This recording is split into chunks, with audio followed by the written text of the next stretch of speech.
Hi guys! So ito na nga pala yung bagong profile ng aking face after the revision from silicone to rib cartilage. So before natin ipakita ko anong nangyari, I just want to show you guys the different implants na meron si Doc. Meron tayong Mentor. Mare, ayan, kakatapos lang ng surgery ko niyan. Groggy talaga ako mga Mars.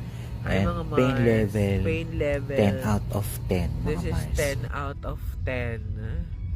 Ang sakit. Pero sabi nga, diba, no pain, no gain.